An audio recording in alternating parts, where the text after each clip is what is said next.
মৰমৰ ছাত্ৰ ছাত্ৰী আৰু বন্ধু বান্ধৱীসকল, মই আপোনালোকক এডুকেয়াৰ আসাম ইউটিউব চেনেললৈ এইখিনিতে আকৌ এবাৰ স্বাগতম জনাইছোঁ। মই আজিৰ এই ভিডিঅ'টোত ক্লাছ 7ৰ ইংৰাজী কিতাপৰ লেসন 6 ধনুষ গীতাৰ পাৰ্ট 2ৰ এক্টিভিটিজ অৰ্থাৎ কোৱেশ্চন আৰু এনসাৰসমূহ আলোচনা কৰিম।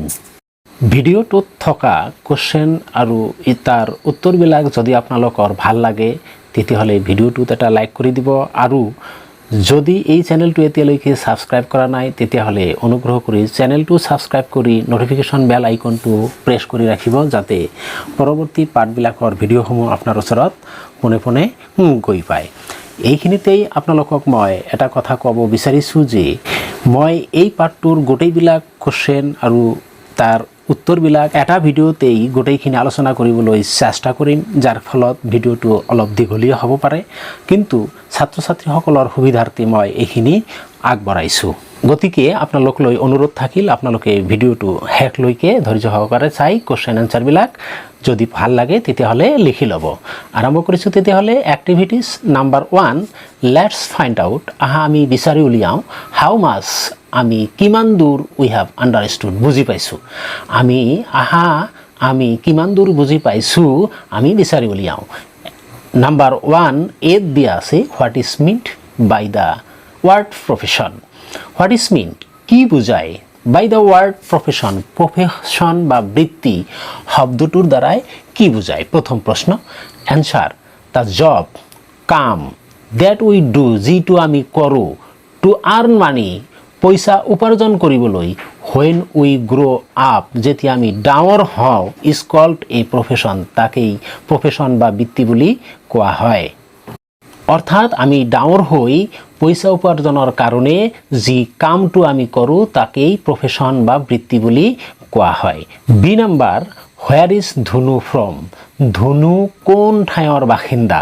এনচাৰ ধনু ইজ ফ্ৰম কালাৰদিয়া ভিলেজ, ধনু কালাৰদিয়া গাঁৱৰ বাসিন্দা, নিয়াৰ ছয়গাঁও, আৰু কালাৰদিয়া ক'ত?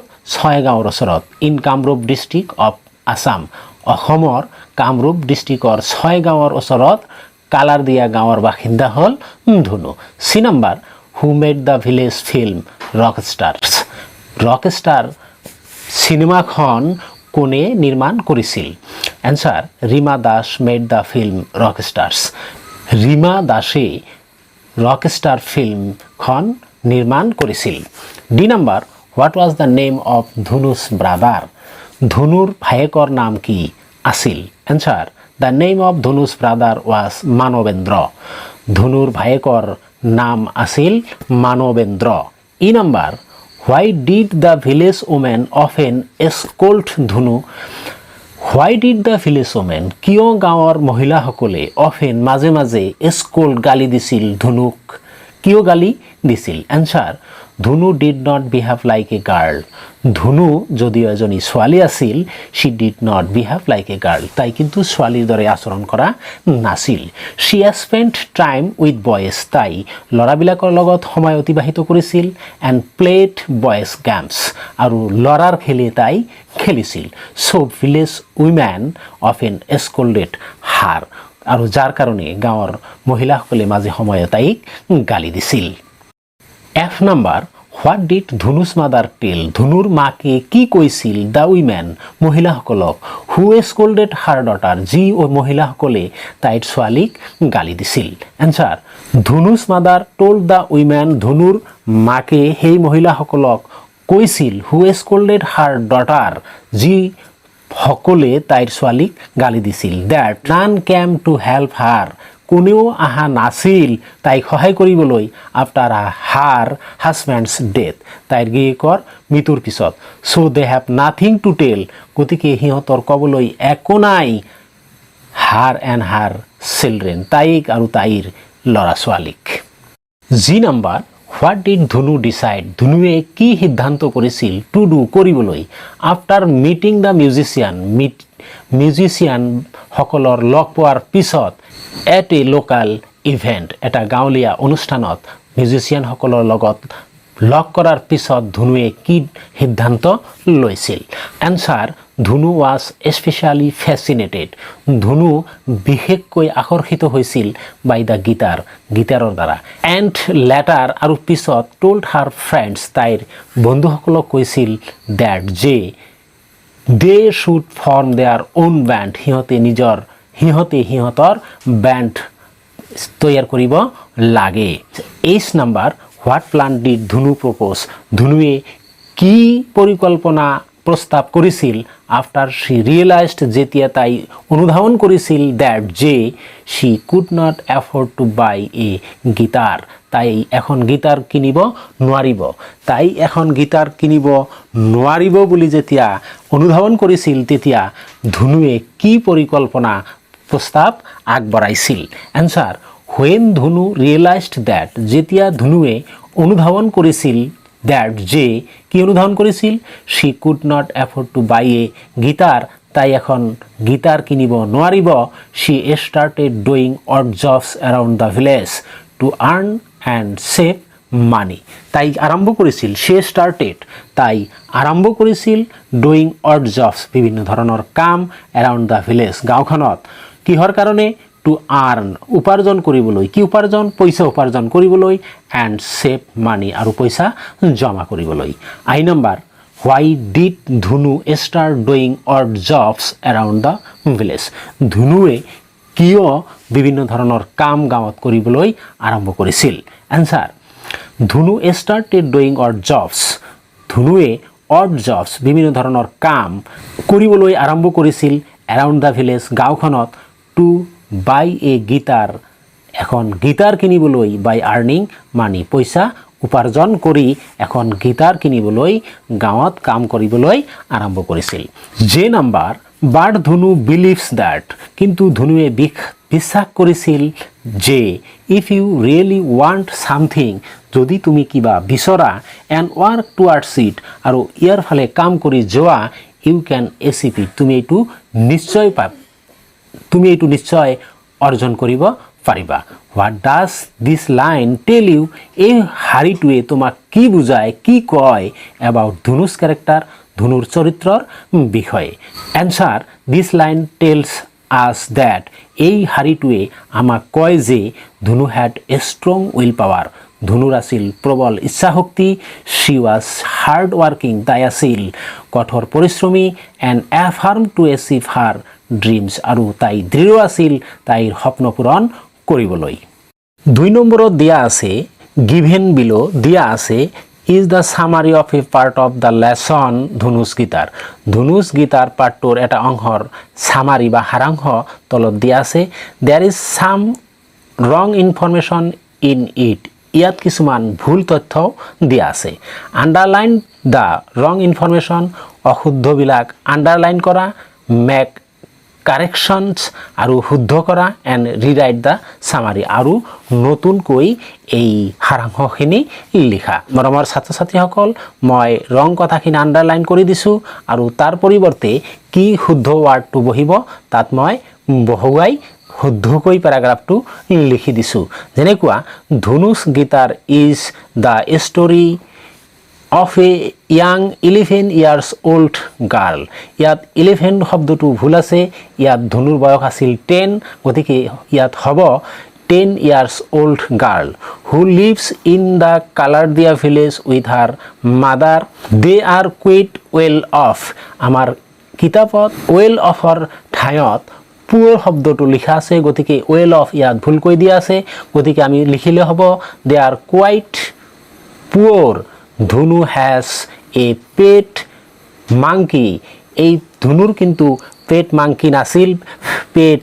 গটহে আছিল গতিকে আমি এই মাংকিৰ ঠাইত গট লিখিব লাগিব ধুনু হ্যাজ এ পেট গট হু শি loves to spend time with one day Dhunu and her friends কাম across some cricketers playing at a local events এই ক্ৰিকেটাৰ্ছৰ ঠাইত আমাৰ কিতাপত লিখা আছে মিউজিচিয়ানছ গতিকে ক্ৰিকেটাৰ্ছ শব্দটো ইয়াত ভুলকৈ দিয়া আছে আমি ইয়াত মিউজিচিয়ানছ লিখিব লাগিব playing it at a local event she is fascinated by the band and their musical instruments especially the guitar she dreams of owning one herself and forming her own dance এই ডেন্সৰ ঠাইত আমাৰ কিতাপত লিখা আছে music গতিকে dance শব্দটো উঠাই আমি ইয়াত মিউজিক শব্দটো লিখিব লাগিব music band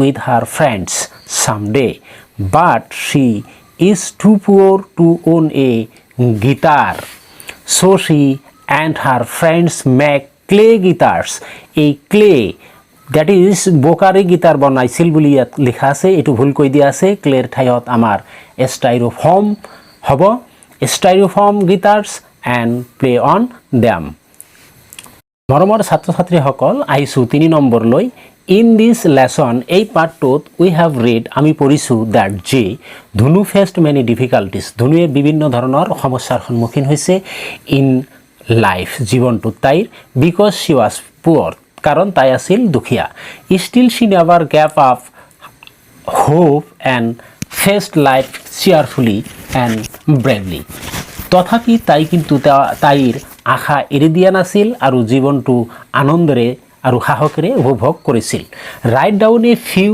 adjective to describe Dhunu's character লিখাচোন কিছুমান এডজেক্টিভ শব্দ ধুনুৰ চৰিত্ৰ বৰ্ণনা কৰিবলৈ and complete the word web given below আৰু এই যেটো ওয়াৰ্ড ওয়েব তলত দিয়া আছে এই ওয়াৰ্ড ওয়েবটো অ্যাডজেক্টিভ ওয়াৰ্ডবিলাক লিখি পূৰ্ণ কৰিব দিছে U can add more arrows in the web if you wish তোমালোকে যদি বিচৰা ইয়াৰ যিখিনি ওয়েব দিয়া আছে ইয়াৰ উপৰিও তোমালোকে নতুনকৈ যোগ দিব পাৰা দেখা ওয়াৰ্ড ওয়েবটোত ভিতৰত লিখা আছে ধুনু ওয়াজ তাৰ পিছত ডট ডট দিয়া আছে আমি ইয়াত নতুন শব্দ লিখিব লাগে যেনেকুৱা ধুনু ব্ৰেভ দিয়া আছে ধুনু সাহসী ধুনু অপটিমিষ্টিক আশাবাদী আছিল এনেকুৱা আৰু কিছুমান শব্দ বাকি ওয়েববিলাকত আমি লিখিব লাগে আমি লিখিব পাৰো স্মাৰ্ট এনাফ তাৰ পিছত লিখিব পাৰো এম্বিচিয়াছ ধুনু আছিল আশাবাদী তাৰ পিছত আমি লিখিব পাৰো ধুনু ওয়াজ হাৰ্ড ওয়াৰ্কিং তাৰ পিছত আমি লিখিব পাৰো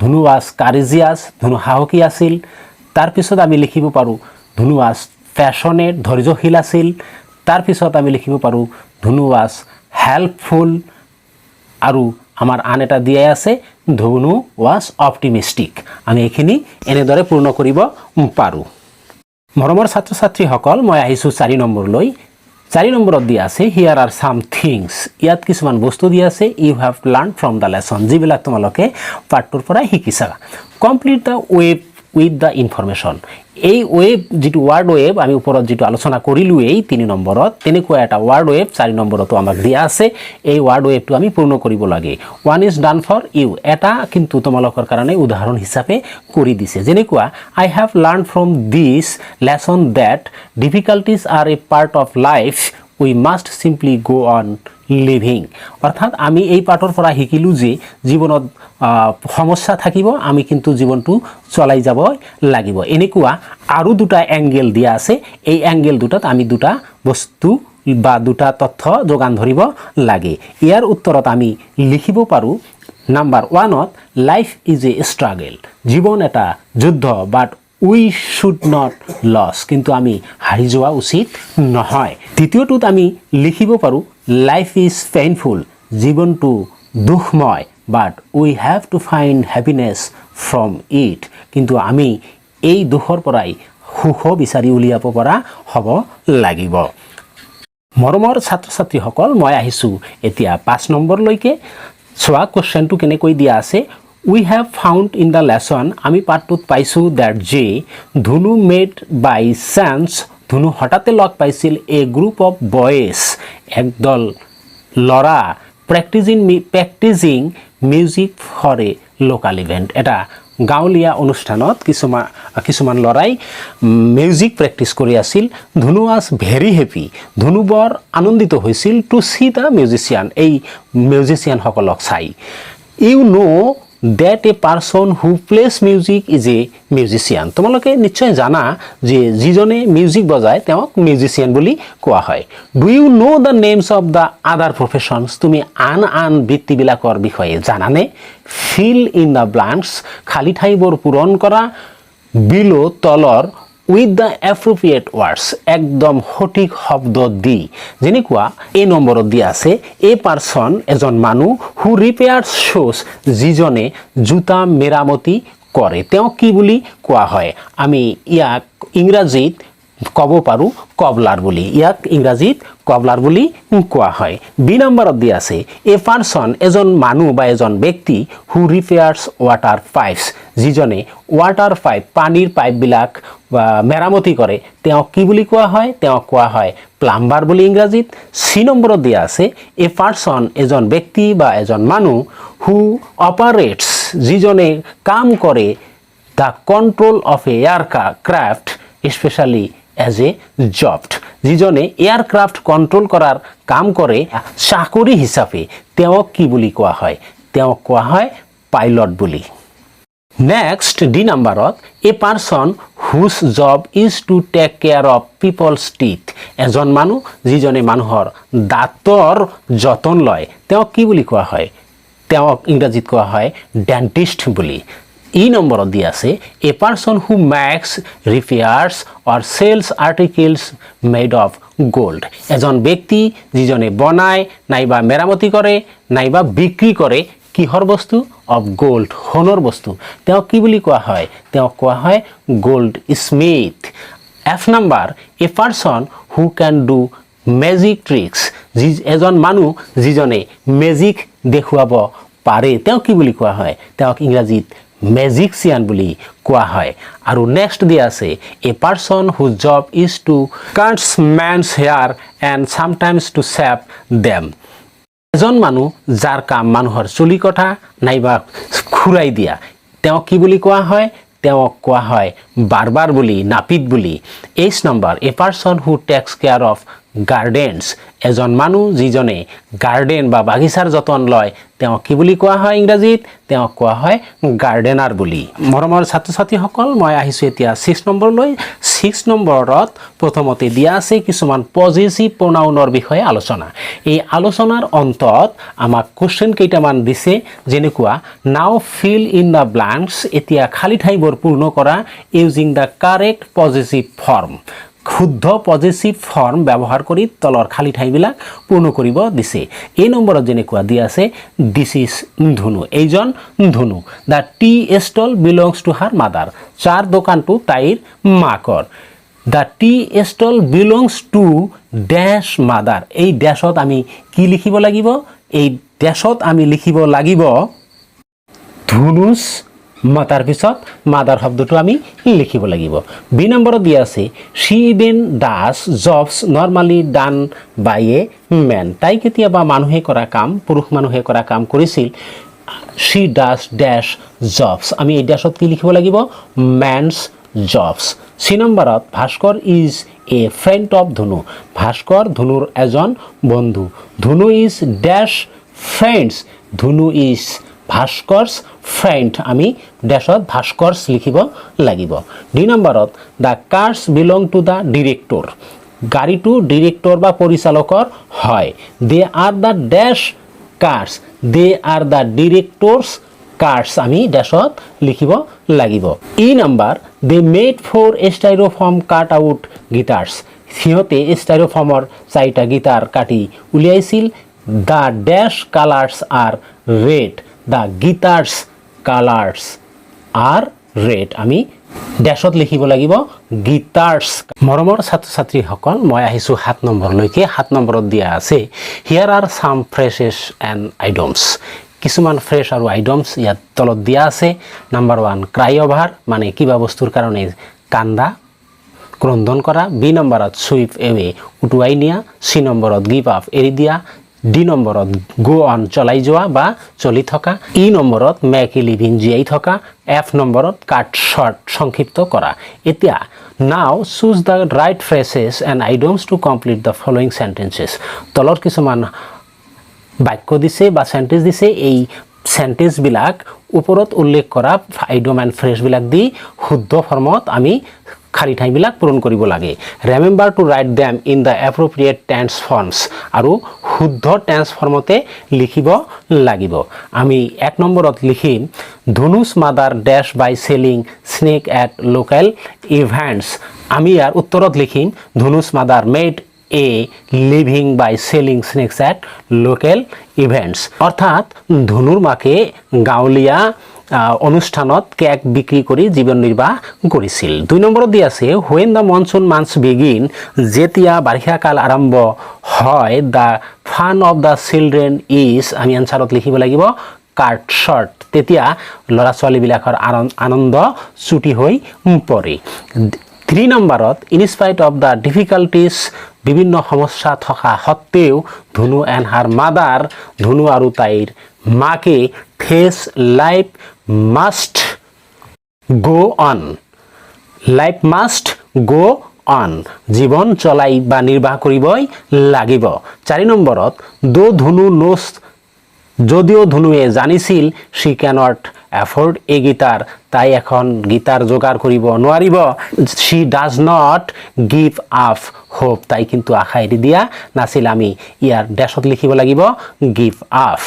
5 নম্বৰত ধনু ৱাজ উৰিড, ধনুৱে দুখ কৰিছিল that the bamboo post where she had saved money to buy a guitar might have been dash by the flood, আমি ইয়াৰ ডেছত লিখিব লাগিব ছুইফট এৱে, ধনুৱে দুখ কৰিছিল যে যি বেম্বু বাঁহৰ টুকুৰাটোত বা বাঁহৰ খুঁটাটোত তেওঁৰ পইচা জমা কৰি ৰাখিছিল, বানপানীয়ে সেইটো উটুৱাই লৈ যাব।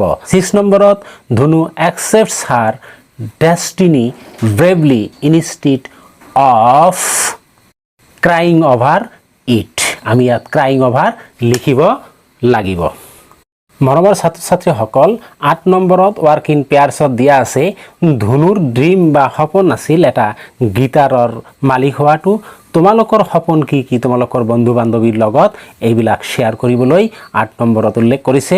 তাৰপিছত আহিছোঁ মই 9 নম্বৰলৈকে। 9 নম্বৰত প্ৰথমতে এক্টিভ আৰু পেছিভ ভইচৰ বিষয়ে আলোচনা কৰা আছে। তাৰপিছত প্ৰশ্ন দিয়া আছে rewrite the following sentences in their passive forms, তলত দিয়া বাক্যবোৰ পেছিভ ফৰ্মত লিখিব দিছে। যেনেকৈ এটা কৰি দিছে দ্য গিটাৰ ফেচিনেটছ ধনু, ইয়াৰ উত্তৰ ইয়াত লিখি দিছে Dhunu is fascinated by the guitar. তাৰপিছত 2 নম্বৰত দিছে the monsoon months cut short the children's fun, ইয়াৰ উত্তৰ হ'ব the children's fun are cut short by the monsoon months. 3 নম্বৰত দিয়া আছে Dhunu and her friend made styrofoam guitar, ইয়াৰ উত্তৰটো আমি যদি লিখোঁ তেতিয়াহ'লে হ'ব ষ্টাইৰোফৰ্ম গিটাৰ্ছ wear made by Dhunu and her friends. 4 নম্বৰত ধনু একচেপ্টেড হাৰ ডেষ্টিনি, উত্তৰত আমি লিখিব লাগিব her destiny was accepted by Dhunu. 5 নম্বৰত দিয়া আছে Dhunu and Bhaskar rescued their belongings, আমি পেছিভ ভইচ কৰিলে হ'ব their belongings were rescued by Dhunu and Bhaskar. 6 নম্বৰত দিয়া আছে the women of the village often scolded Dhunu, ইয়াৰ পেছিভ ভইচ হ'ব Dhunu is scolded often by the women of the village. মৰমৰ ছাত্ৰ ছাত্ৰীসকল আহিছোঁ 10 নম্বৰলৈকে। 10 নম্বৰত প্ৰথমতে দিয়া আছে এডজেক্টিভ ক্লজ আৰু এডভাৰ্ব ক্লজৰ বিষয়ে আলোচনা। নাউনৰ লগত কোনো ক্লজ সম্পৰ্কিত হ'লে তেনেকুৱা ক্লজক এডজেক্টিভ ক্লজ আৰু ভাৰ্বৰ লগত সম্পৰ্কিত হ'লে তাক এডভাৰ্ব ক্লজ বুলি কোৱা হয়। মই সংক্ষেপে তোমালোকক এইখিনি কথা কৈছোঁ। আৰু 10ৰ বি নম্বৰত দিয়া আছে ফাইণ্ড টু কমপ্লেক্স চেণ্টেন্সেছ, দুটা জটিল বাক্য বিচাৰি উলিওৱা উইথ এডজেক্টিভ ক্লজ, যিবিলাকত এডজেক্টিভ ক্লজ থাকিব এণ্ড টু উইথ এডভাৰ্ব ক্লজ, আৰু দুটা এডভাৰ্ব ক্লজো থাকিব। তেনেকুৱা দুটা বাক্য উলিয়াব দিছে ইন দ্য ষ্টৰী, গল্পটোত। Write them down in your notebook, আৰু তাৰপিছত তুমি তোমাৰ নোট খাতাত এইটো লিখা আণ্ডাৰলাইন দ্য ছাবঅৰ্ডিনেট ক্লজ, লগতে ছাবঅৰ্ডিনেট ক্লজ কি সেইখিনিও আণ্ডাৰলাইন কৰিব দিছে। ইয়াৰ উত্তৰত যদি আমি লিখোঁ তেতিয়াহ'লে আমি লিখিব পাৰোঁ নম্বৰ 1 এডজেক্টিভ ক্লজৰ ক্ষেত্ৰত Dhunu is a 10 years old girl who lives with her mother and elder brother. আমি ইয়াত এডজেক্টিভ ক্লজৰ উদাহৰণ দিছোঁ, লগতে who lives with her mother and elder brother এইখিনি হ'ল ছাবঅৰ্ডিনেট ক্লজ। 2 নম্বৰত the children's fun is cut short as the monsoon months begins. ইয়াত as the monsoon months begin এইখিনি আমাৰ এডজেক্টিভ ক্লজ। আৰু এডভাৰ্ব ক্লজৰ আমি উদাহৰণ হিচাপে লিখিব পাৰোঁ deep inside they know that they can't afford a guitar. ইয়াৰ এডভাৰ্ব ক্লজ হ'ল that they can't afford a guitar. আৰু 2 নম্বৰত আমি লিখিব পাৰোঁ she reminds them that none of them came to help her. ইয়াত that none of them came to help her এইখিনি হ'ল এডভাৰ্ব ক্লজ। মৰমৰ ছাত্ৰ ছাত্ৰীসকল, এই এডজেক্টিভ ক্লজ আৰু এডভাৰ্ব ক্লজৰ বিষয়ে বিস্তাৰিত আলোচনা নিশ্চয় আশা কৰোঁ তোমালোকৰ শ্ৰেণী শিক্ষকৰ পৰা শিকি ল'বা। তাৰপিছত 10C নম্বৰত দিয়া আছে look at the complex sentences given below'. তলত দিয়া বাক্যবোৰ লক্ষ্য কৰা, আণ্ডাৰলাইন দ্য ছাবঅৰ্ডিনেট ক্লজ। আৰু এই বাক্যবিলাকৰ পৰা ছাবঅৰ্ডিনেট ক্লজসমূহ আঁচ টানি লোৱা and say whether they are adjective clause or adverb clause. আৰু যিখিনি তুমি আঁচ টানিবা সেইখিনি এডজেক্টিভ ক্লজ হয় নে এডভাৰ্ব ক্লজ হয় সেইখিনি উল্লেখ কৰিব লাগিব।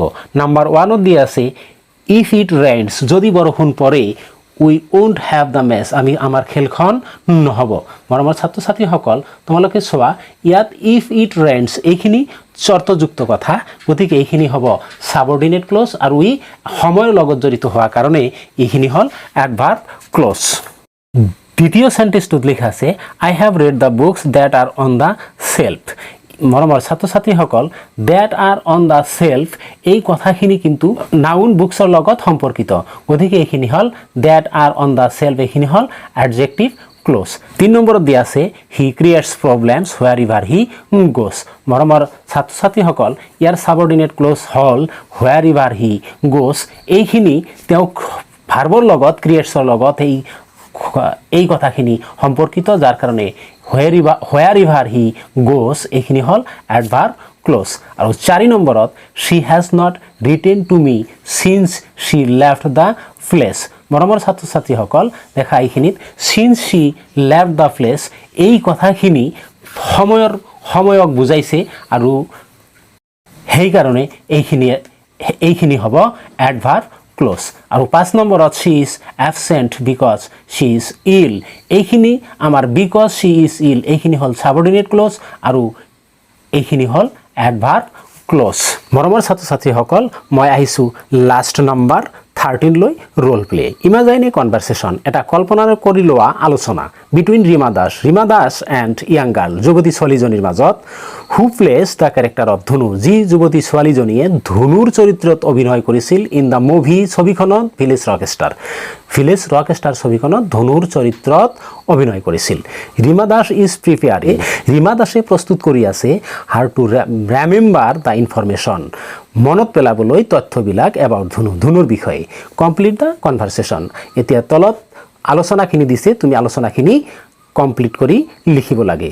ৰীমা দাসে কৈছে you have a different name, তোমাৰ এটা বেলেগ নাম আছিল, but I will call you Dhanu in the movie, মই তোমাক ধনু বুলিয়ে ছবিখনত মাতিম। Do you like the name, তুমি সেই নামটো পচন্দ কৰা নে? ধনুৱে কি উত্তৰ দিব ইয়াৰ উত্তৰত? য়েছ মেডাম আই লাইক ইট, ধনুৱে উত্তৰ দিছে হয় মেডাম মই এইটো পচন্দ কৰোঁ। তাৰপিছত ৰীমা দাসে কৈছে থেংক ইউ, ধন্যবাদ, আই ন' ইউ উইল লাইক ইট, মই জানো তুমি এইটো পচন্দ কৰিবা। অ'কে ধনু, ঠিক আছে ধনু। Can you tell me the name of your village, তুমি তোমাৰ গাঁওখনৰ নাম ক'ব পাৰিবানে? ধনুৱে উত্তৰ দিছে the name of my village is Kalardia, মোৰ গাঁওখনৰ নাম কালাৰ দিয়া। তাৰপিছত ৰীমা দাসে প্ৰশ্ন কৰিছে হোৱাৰ ইজ ডেট ভিলেজ, সেই গাঁওখন ক'ত? ধনুৱে উত্তৰ দিছে কালাৰ দিয়া ইজ নিয়াৰ Chaygaon in Kamrup district of Assam, colour দিয়া ছয়গাঁৱৰ ওচৰত কামৰূপ জিলাত অসমত। তাৰপিছত ৰীমা দাসে আকৌ প্ৰশ্ন কৰিছে অল ৰাইট অল অফ আছ have N aim in life, আমাৰ প্ৰত্যেকৰে জীৱনত এটা এইম বা লক্ষ্য আছে। হোৱাট ইজ ইয়ৰ এইম, তোমাৰ এইমটো কি, তোমাৰ লক্ষ্যটো কি? I mean what do you want to do, তুমি কি কৰিব বিচৰা। ধুনুৱে উত্তৰ দিছে I want to be a guitarist, মই এজন গীটাৰবিদ হ'ব বিচাৰোঁ। And I want to form my own band, আৰু মই নিজৰ বেণ্ড মই নিজে তৈয়াৰ কৰিব বিচাৰোঁ। তাৰপিছত ৰীমা দাসে কৈছে ভেৰি নাইচ, বৰ ভাল, বৰ সুন্দৰ। I see you want to play the guitar before the audience, তুমি অডিয়েন্স বা দৰ্শকসকলৰ সন্মুখত গীটাৰ বজাব বিচৰা। Could U tell me about your father, তুমি তোমাৰ দেউতাকৰ বিষয়ে ক'ব পাৰিবানে? তাৰপিছত ধুনুৱে উত্তৰ দিছে হি ইজ ডেড, তেওঁৰ মৃত্যু হৈছে। হি ডাইড ছামটাইমছ এগো, তেওঁ অলপ দিন আগতে মৃত্যু হৈছে। তাৰপিছত আকৌ ৰীমা দাসে কৈছে আই এম চৰি টু হিয়াৰ ডেট, মই এইটো শুনি বৰ দুখ পাইছোঁ, বৰ দুখিত মই। এণ্ড ইয়ৰ মাদাৰ, আৰু তোমাৰ মাকে কি কৰে? ধুনুৱে উত্তৰ দিছে she is daily wage worker, তাই দৈনিক পৰিশ্ৰম কৰা, দিন হাজিৰা কৰা মানুহ। She sell snacks at local events, তাই গাঁৱলীয়া অনুষ্ঠানত কেক বিক্ৰী কৰে। And looks after me and my brother, আৰু মই আৰু মোৰ ভায়েকৰ যতন লয়। তাৰপিছত ৰীমা দাসে কৈছে do you help your mother, তুমি তোমাৰ মাকক সহায় কৰা নে? ধুনুৱে উত্তৰ দিছে য়েছ আই হেল্প মাই মাদাৰ, হয় মই মোৰ মাকক সহায় কৰোঁ। ৰীমা দাসে লাষ্ট কৈছে ওৱান লাষ্ট কুৱেশ্যন, এটা শেষ প্ৰশ্ন। Tell me how you spend your free time, তুমি তোমাৰ আজৰি সময় কেনেদৰে কটোৱা? ধুনুৱে উত্তৰ দিছে I play with my pet god, মই মোৰ পোহনীয়া ছাগলীটোৰ লগত খেলোঁ। এণ্ড মাই ফ্ৰেণ্ডছ, আৰু মোৰ বন্ধুসকল ৰিংকু, বলোৰাম এণ্ড ভাস্কৰ, আৰু ৰিংকু, বলোৰাম, ভাস্কৰৰ লগত মই খেল ধেমালি কৰোঁ। ৰীমা দাসে কৈছে থেংকছ ধুনু, ধুনু ধন্যবাদ। It was nice talking to you, তোমাৰ লগত কথা পাতি ভালে লাগিল। মৰমৰ ছাত্ৰ ছাত্ৰীসকল, আজিৰ এই ভিডিঅ'টোত ধনুছ গীতাৰ পাৰ্ট 2ৰ কুৱেশ্যন আৰু এনচাৰৰ বিষয়ে আলোচনা ইমানখিনিয়েই। ভিডিঅ'টো যথেষ্ট দীঘলীয়া হৈছে। আশা কৰিছোঁ মই তোমালোকৰ কুৱেশ্যন আৰু তাৰ উত্তৰবিলাক লিখাত সুবিধা হওক, সেইকাৰণে ভিডিঅ'টো অলপ দীঘলীয়া হ'লেও গোটেইবিলাক কুৱেশ্যন এনচাৰ এটা ভিডিঅ'তেই সমাধান কৰিবলৈ চেষ্টা কৰিছোঁ। যদি তোমালোকৰ ভিডিঅ'টো ভাল লাগিছে তেতিয়াহ'লে ভিডিঅ'টোত এটা লাইক কৰি দিবা, আৰু যদি চেনেলটো ছাবস্ক্ৰাইব কৰা নাই তেতিয়াহ'লে পৰৱৰ্তী পাৰ্টবিলাকৰ ভিডিঅ'সমূহ পাবলৈ চেনেলটো ছাবস্ক্ৰাইব কৰি নটিফিকেশ্যন বেল আইকনটো প্ৰেছ কৰি ৰাখিবা, যাতে বাকী পাৰ্টবিলাকৰ কুৱেশ্যন এনচাৰৰ লগতে ইংৰাজী গ্ৰামাৰৰ ভিডিঅ'বিলাক পোনে পোনে তোমাৰ ওচৰত গৈ পায়। ধন্যবাদ। জয় আই অসম।